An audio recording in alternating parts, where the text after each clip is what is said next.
over I-5 there, right north into Squally, and we went on the ground. Okay, is everybody okay? I'm still figuring that out. We got cars everywhere and down onto the highway. Okay, copy that.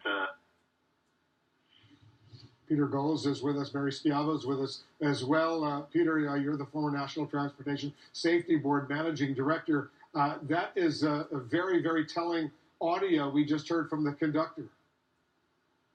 Well, it is, and I think it indicates that that whatever happened, the engine was past the point where things started to go south.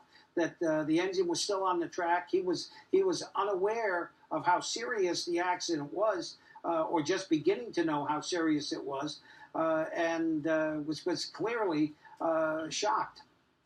Is that extraordinary, unusual that the first car, the engine, is still apparently on the track, but the cars behind it are dangling and off track and upside down? No, not at all. I mean, sometimes the engine, with its, it probably is 80,000 pounds, may initiate some sort of problem with the rail, but it's past it when the rail splits and the following cars start to have problems. Or there may have been a problem with the wheels of one of the follow-up cars. We just don't know yet, but it's not all that unusual. Mary Schiavo is still with us as well. Mary, former Department of Transportation Inspector General. Mary, I want to play that audio one more time. I want you and our viewers to listen carefully, and then I want to get your thoughts. Listen to this. Hey, guys, what happened? We were coming around the corner to take the bridge over I-5 there, right north into Squally, and we went on the ground. Okay, is everybody okay? I'm still figuring that out. We got cars everywhere and down onto the highway. Okay, copy that. All right, you heard him say they were going around the corner over the I-5. Go ahead, Mary, give me your thoughts.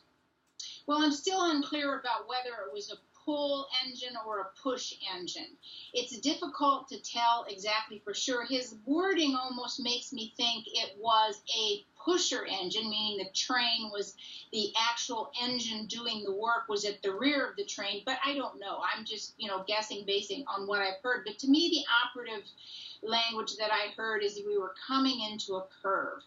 And again, I mean, there have been so many recent tragedies where that's when things go wrong. You're going into a curve, you either don't slow or you haven't been provided the right information. Whatever modifications were made to these tracks and whatever was done to allow this high-speed train to run over this section of track that didn't have high-speed service before, we don't know if they really did the right analysis and told them the speeds at which they should take this turn. And if it was a pusher train, they're going to be pushing the cars ahead of them at speeds that perhaps haven't been tested with those many cars before. But again, I don't know the answer, whether it was a pulling train or a pushing train, or maybe they had engines at both ends, which would be a little unusual. They wouldn't both be working, but the curve and his description make me think it was a speed on a curve. Peter, look at the, I assume you can see air, you can see video, you can see the pictures we're showing. These are live pictures coming in. Now, these are the first time we've seen the full extent of this derailment, and you see those cars on the ground there. And as the police spokesman, the sheriff's spokesman said earlier, several of them upside down. Can you see these pictures we're now showing, Peter? Yes, I can. So describe what you're seeing right now. Well, this really is horrific, and I think indicates that the train was going at a high speed, probably at close to the 79 mile an hour limit. Because these cars, there's a lot of physics involved. There you see the front. I think that's the front of the train, still on the tracks, but everything behind it looks like a disaster. Yeah. Go ahead.